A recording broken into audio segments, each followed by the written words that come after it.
और अब बात काशी में चुनावी मंथन की करेंगे। वाराणसी से आपको बड़ी जानकारी दें, 2022 चुनाव को लेकर अमित शाह ने मंथन किया है। गोकुल धाम में शाह ने भाजपा नेताओं के साथ बड़ी बैठक की है और बैठक में काशी क्षेत्र और गोरक्ष क्षेत्र के पदाधिकारी मौजूद रहे।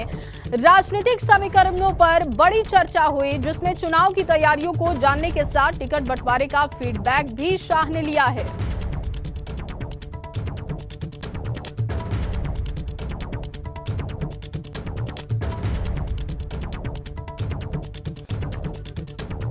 नंदगोपाल गुप्ता नंदी जी भी यहाँ पर बैठक में शामिल होने पहुंचे थे। हम बात करने का, नंदी जी आप यहाँ पर बैठक में पहुंचे, क्या क्या हुआ, क्या क्या बातें हुई? क्या हुआ? लगभग पौने 2 घंटे तक लगातार मैराथन बैठक चलती रही, क्या क्या बातें हुई? भारतीय जनता पार्टी प्रचंड बहुमत के साथ जीतने आ रही है, उसी की रणनीति बनी।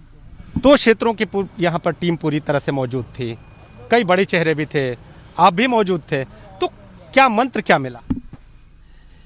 हमेशा जो मंत्र मिलता है, भारतीय जनता पार्टी के अप्रतिम रणनीतिकार इस देश के यशस्वी गृह मंत्री जी ने चुनाव की जीत के बहुत सारे मंत्र दिए हैं। उस पर हम लोग काम करेंगे और प्रचंड बहुमत के साथ भारतीय जनता पार्टी जीतेगी।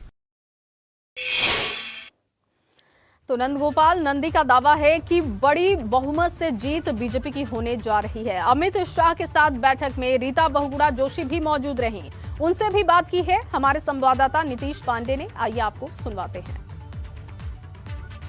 गोकुल धाम के उस सभागार में मौजूद हूँ जहाँ पर ये बैठक चली है। आप देखिए लगभग पौने 2 घंटे यहाँ पर ये बैठक चली है और इसी टेबल पर आप देखिए सारे पदाधिकारी मौजूद थे, चाहे वो रीता बहुगुणा जोशी हो, प्रदेश संगठन मंत्री सुनील बंसल हों। इसके साथ ही अगर बात करें तो 2 उप मुख्यमंत्री भी यहाँ पर मौजूद थे। इसके साथ ही जो यहाँ के क्षेत्रीय अध्यक्ष हैं वो भी मौजूद थे, स्वामी प्रसाद मौर्य मौजूद थे। तो हम रीता बहुगुणा जोशी जी सामने हैं, जानने का प्रयास करेंगे।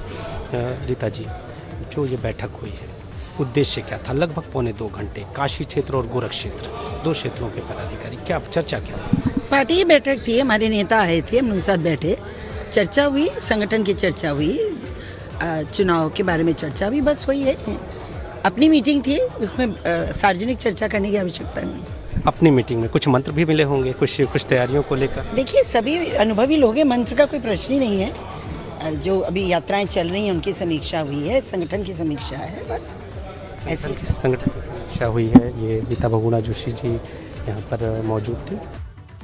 और महासंकट पर मिनी लॉकडाउन लग रहा है। दिल्ली में येलो अलर्ट, जिम, स्पा और सिनेमा घर बंद कर दिए गए हैं। क्या सख्ती है वो ग्राफिक्स के जरिए हम अब आपको बता रहे हैं। कॉम्प्लेक्स स्विमिंग पूल भी बंद किए जा चुके हैं। मेट्रो और रेस्टोरेंट को 50% क्षमता के साथ खोला जा सकता है, यानी नियमों का पालन आपको करना होगा। और इवन फॉर्मूले से दुकानें खुलेंगी। ओमिक्रॉन के चलते पाबंदियां बढ़ा दी गई हैं और दिल्ली में सख्ती ज्यादा दिखाई दे रही है। येलो अलर्ट है दिल्ली में, क्योंकि दिल्ली में कल केसेस काफी बढ़े हैं और इसे देखते हुए सरकार ने एहतियातन कदम उठाने शुरू भी कर दिए हैं।